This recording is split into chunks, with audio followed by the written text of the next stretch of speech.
sommes une fois de plus à votre compagnie, mesdames et messieurs, Wab Info, la chaîne qui vous édifie, la chaîne qui décrypte les faits tels qu'ils se présentent, mesdames et messieurs.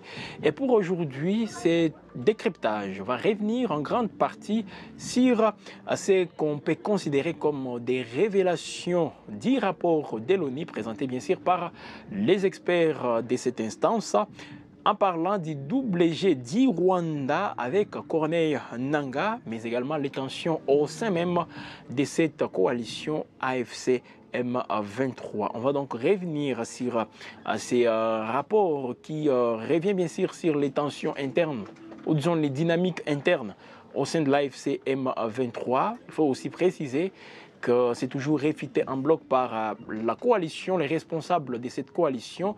Mais avant tout, mesdames et messieurs, parlons, ou disons revenons sur la journée d'hier, mercredi 2 juillet 2025 plutôt. Voilà, nous sommes en 2025, avec les affrontements qui ont été signalés dans la province du Sud Kivu. Quelle est la zone concernée par ces affrontements? Il faut tout simplement dire que ce sont des combats aussi violents qui ont éclaté hier, mercredi 2 juillet 2025. C'est dans l'est de la République démocratique du Congo, précisément dans la province du Sud Kivu. Les forces appelées communément Wazalendo, alliées de l'armée congolaise, ont affronté les rebelles de l'AFC M23 et leurs alliés des Twiranéo, les Twiranéo justement basés au niveau des Minembwe et une grande partie du territoire des Fizi dans la province du Sud Kivu. Les affrontements qui se sont donc déroulés dans plusieurs villages du groupement des Balala, c'est au nord du territoire des Fizi. Alors, selon bien sûr parmi ceux-là qui parlent au nom des Wazalendo, quelqu'un a essayé un peu de donner des précisions par rapport à ces affrontements et il a dit que ces derniers ont attaqué, donc les Wazalendo ont attaqué les positions de l'AFC M23 situées à Bijabo, Namara et Kamombo.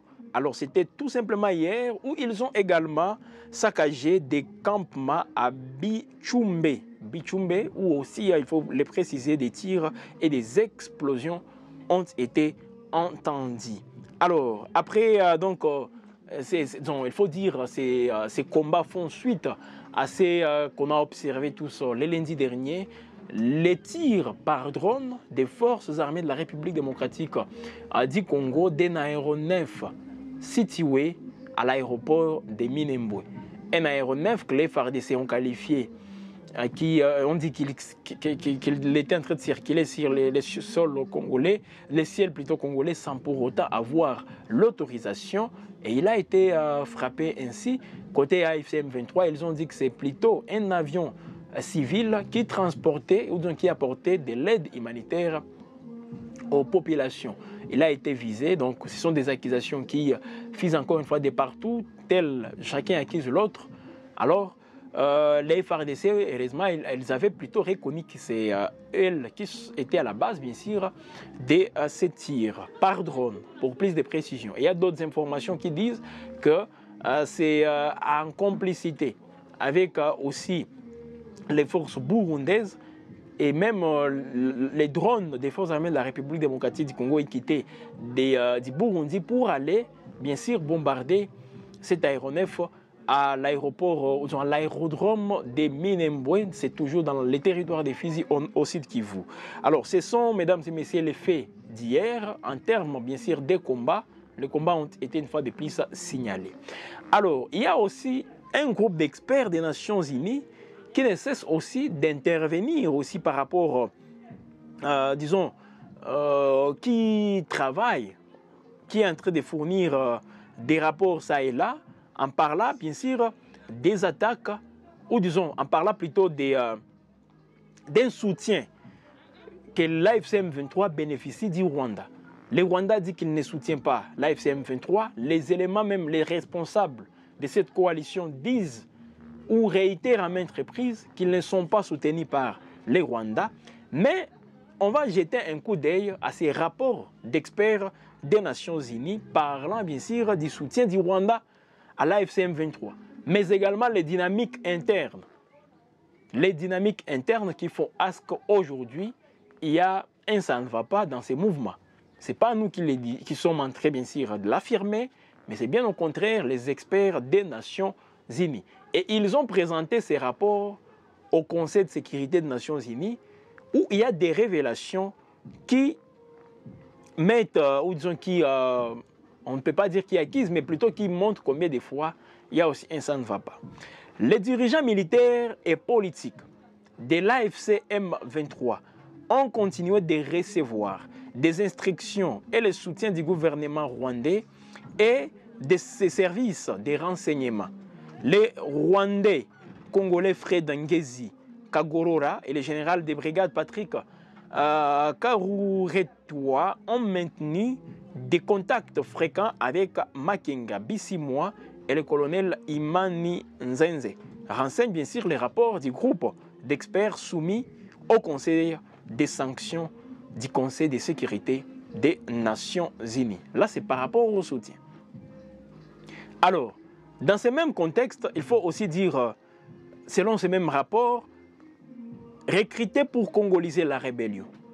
Donc, pour rendre ça une affaire congolaise, Corneille Nangaa a été progressivement mis à l'écart par les Rwandais suite à son ambition personnelle de prendre les pouvoirs à Kinshasa.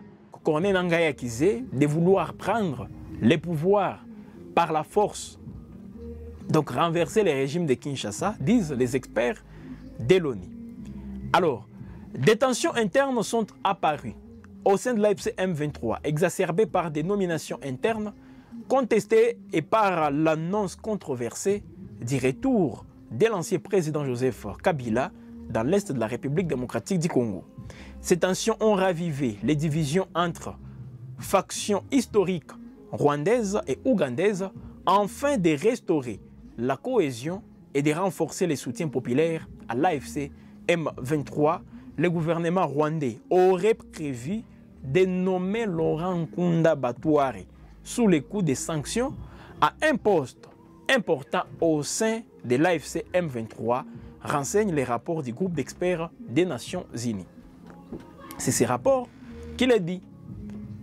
Donc, si on comprend bien, avec toutes les tensions, il y a des gens, ou disons, il y a des groupes au sein de cette coalition qui avaient mal digéré l'arrivée de Joseph Kabila à Goma.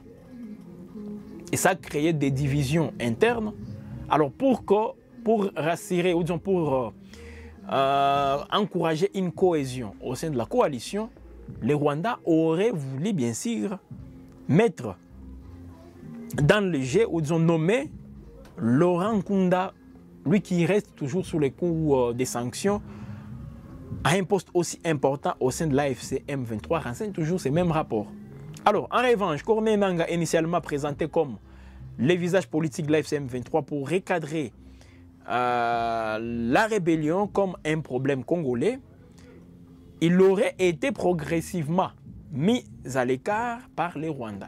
Alors, ces changements s'expliquent principalement, bien sûr, comme je le disais, par l'ambition de Corneille Nangaa de prendre les pouvoirs à Kinshasa par la force. Donc, renverser les régimes par un coup d'État, c'est comme si les Rwandais n'est pas d'accord avec cette optique.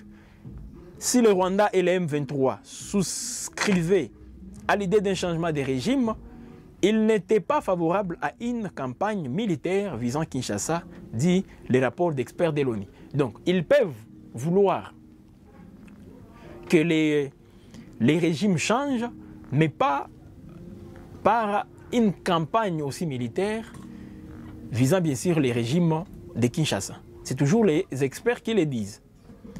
Alors, déjà, c'est un rapport, mesdames et messieurs, comme nous sommes en train de le dire, présenté au niveau du Conseil de sécurité des Nations Unies. C'est un récent rapport, d'abord, il faut le préciser, soumis au Conseil, et qui lève les voiles sur les dynamiques internes de la coalition AFC M23. Et ça parle aussi même de cette implication continue du Rwanda dans la crise sécuritaire qui s'écoule de la République démocratique du Congo. Alors je le disais, côté Rwanda, il nie toujours toutes ces accusations. Parce que le Rwanda a toujours jeté aussi rejeté plutôt toutes ces accusations des experts des Nations Unies. D'abord, et ces experts qui disent qu'ils ont eu toutes ces informations par des drones, voyant même comment est-ce que les militaires rwandais sont en train de traverser, et même qui s'installent près de la frontière entre la RDC et le Rwanda, donc surtout à Gisenyi, les villes voisines. Gisenyi et Goma, ce sont des villes voisines. Alors les militaires rwandais, selon toujours ces experts, sont à ce niveau et sont en train de tout faire justement pour intervenir. Et l'idée serait donc pour Paul Kagame, selon ces experts, d'annexer une grande partie de l'Est de la République démocratique du Congo au Rwanda. Donc l'annexion, c'est l'idée de Paul Kagame. Lui ne vise pas à renverser un régime, non. Il veut annexer pour avoir un contrôle direct de toutes les ressources minières de l'Est de la République démocratique du Congo. Donc il veut annexer. Voilà pourquoi, avec cette expansion de la rébellion, c'est ça l'objectif, selon les experts des Nations Unies. Je répète, ce n'est pas moi qui l'affirme, ce sont les experts des Nations Unies. Nous ne faisons que vous présenter cela, tout en précisant. Côté AFC M23, aucune réaction jusque-là. Espérons que la réaction de l'AFC M23 ou même du Rwanda ne va pas tarder. Parce que souvent, ils réagissent aux accusations aussi des experts des Nations Unies, tout comme des membres du gouvernement congolais. Espérons qu'ils vont réagir pour avoir un autre son de cloche. Et on viendra bien sûr ici pour vous en dire beaucoup plus. Parce que les Rwandais nient toujours ses soutiens. L'AFC M23 de son côté nie qu'il est soutenu par par les Rwandais. Mais ici on parle aussi des Ougandais. Parce que les experts parlent de deux factions. Une faction pro-Rwanda et une faction pro-Ouganda. Alors, c'est deux factions qui seraient mécontents, voilà, qui ont manifesté plutôt leur mécontentement par rapport à l'arrivée de l'ancien président de la République ici à Goma, Joseph Kabila. Alors, Nanga aussi, il a ses ambitions, selon ces mêmes experts. Il voulait plutôt qu'il y ait un renversement du régime par force. C'est que le Rwanda n'est pas d'accord. Donc, le Rwanda ne veut pas gaspiller aussi plusieurs forces pour renverser un régime. Voilà donc ce qui a été dit. Alors, pour ceux-là qui pensent qu'il s'agit ici d'une balkanisation, les experts répondent peut-être affirmativement en disant que les Rwandais veulent annexer, comme Poutine est en train de le faire avec l'Ukraine, une partie de la République démocratique du Congo au Rwanda. Surtout cette partie, bien sûr, qui est aussi conviée ou enviée par même les grandes puissances par rapport à ces richesses naturelles. Voilà donc ces accusations. Donc nous sommes en attente aussi de la réaction de l'AFC M23 et on viendra ici pour vous donner les détails. Quand il y aura des réactions côté AFC M23 ou côté Rwanda, on va revenir ici pour vous donner beaucoup plus de détails, toujours sur Web Info Télévision. Voilà donc, mesdames et messieurs, ces accusations au moment où l'accord venait d'être signé entre la RDC et le Rwanda. Alors, je ne sais pas si toutes ces accusations vont continuer. Parce qu'on parle avec Laurent Kunda, je vais revenir sur ces points, on parle d'une unité affichée par l'AFC M23 qui serait également minée par des profondes tensions internes. Celle-ci aurait été exacerbée par des nominations contestées, d'abord en interne, ainsi que par l'annonce controversée d'un retour de l'ancien président Joseph Kabila. Alors, ces factions, ou disons ces frictions, parce qu'il s'agit des frictions bien sûr, ont ravivé des divisions historiques. Et quand on parle des divisions historiques, c'est entre les factions pro-rwandaises et pro-ougandaises au sein du mouvement. Voilà donc. Et c'est ce qui a fait à ce que les Rwandais songent directement à la nomination de Laurent Kunda, qui est toujours au Rwanda et qui est visé, qui est frappé plutôt par des sanctions des Nations Unies. Plusieurs sanctions, bien sûr. Alors, une figure aussi historique des rébellions au Kivu, comme vous pouvez donc le constater. Alors, cette manœuvre viserait à resserrer aussi les rangs et à renforcer les soutiens populaires à la rébellion. Voilà donc ce qu'on peut retenir. Alors, en concluant, les experts des Nations Unies dans leur rapport dépeignent une situation complexe où le Rwanda continue de jouer un rôle central dans la direction et le soutien à la rébellion du M23 tout en gérant bien sûr aussi les ambitions et les divisions qui menacent la cohésion de son allié. Voilà donc ces rapports, disons ces révélations qu'on peut retrouver dans les rapports des experts des Nations Unies. Alors, je précise bien que l'AFC M23, espérons qu'il va réagir, tout comme le Rwanda. Et si une fois il y a des réactions, nous restons tout simplement partiels. On va venir pour vous en dire beaucoup plus. En toute partialité. Voilà, nous restons donc très partiels. Et on va donc revenir pour vous donner d'autres précisions lorsqu'on aura des réactions côté Rwanda et côté AFC M23. Voilà donc, mesdames et messieurs, je précise ou je rappelle qu'il y a eu des affrontements hier dans le territoire des Fizi entre les Wazalendo face à la coalition, il faisait face à la coalition AFC M23 Twiraneho dans la province, dans le territoire des Fizi, voilà, au sud Kivu. Et ce sont les Wazalendo qui ont attaqué les positions du M23 dans cette partie de la province du sud Kivu. Donc, après aussi des bombardements ou disons des tirs ciblés par drone des FARDC qui avaient visé bien sûr un drone qualifié des militaires ou disons qui était là pour soutenir l'AFC M23. Ce drone a été frappé par les tirs de l'armée congolaise. Alors l'AFC M23 qui a aussi accusé les FARDC de bombarder un avion civil qui est venu apporter de l'aide aux populations. Voilà, mesdames et messieurs, restez toujours connectés sur Web Info pour d'autres actualités et vous ne serez jamais déçus car nous sommes à votre service.